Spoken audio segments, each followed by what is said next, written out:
We've come to this windswept corner of Denmark to ask a question.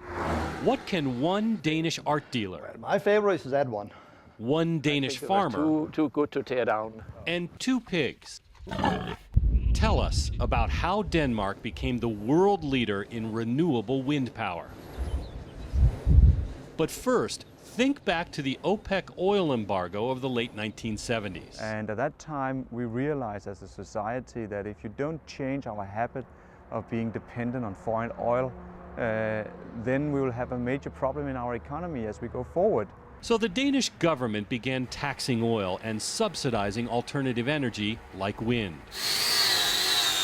Over the next 30 years, in assembly plants like this one outside the town of Rutgebing, the Danish company Vestas grew from a handful of friends to the largest windmill company in the world, creating 30,000 new jobs: welders, machinists, painters, and programmers. To get a sense of just how heady these times are for Vestas, we went straight to the top. It's a beautiful view from here.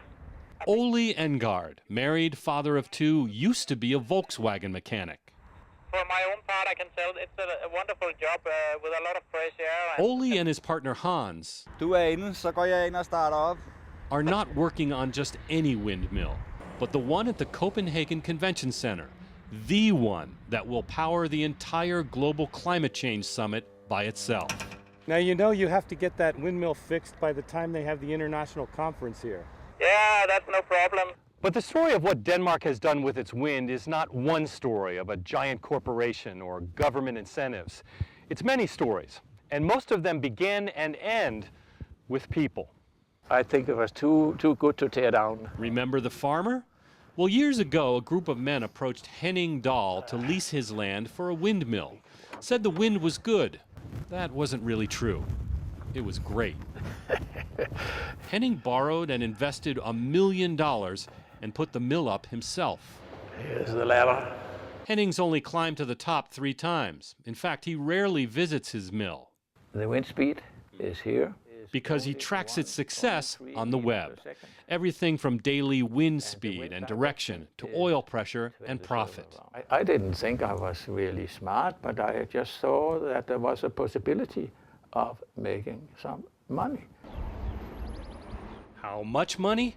Well, he paid off his $1 million investment in 3 years. And you don't have to water it No, or fertilize. just wait for it.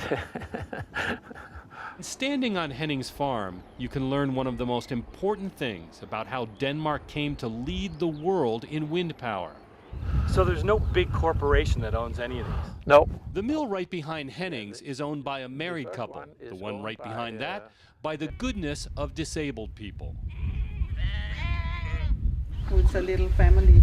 As the caretaker explained, it's a home for developmentally disabled adults. Like Heinrich here, who raise sheep and the 2 pigs we mentioned.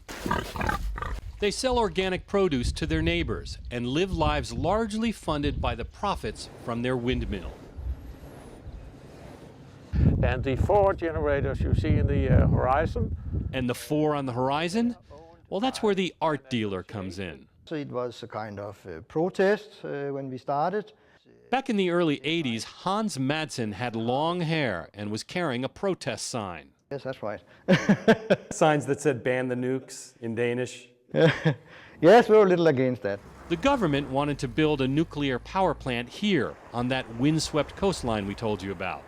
Hans and his neighbors stopped it.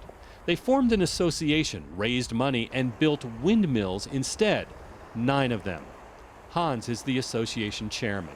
And as chairman of this consortium now, how much is your salary? I don't get any salary.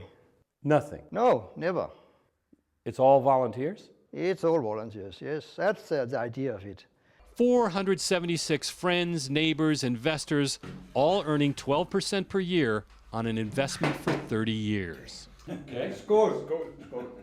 And what's the name of this cooperative? Sydvest Sjællands Vindmøllelaug. Sydvestsjællands Vindmøllelaug. Yeah. Let's just call it SSV. Very good. So what began as government policy became a world-leading industry, driven as much by everyday Danish people as by the unlimited power directly over their heads. In Klintebue, Denmark, John Larson for World Focus.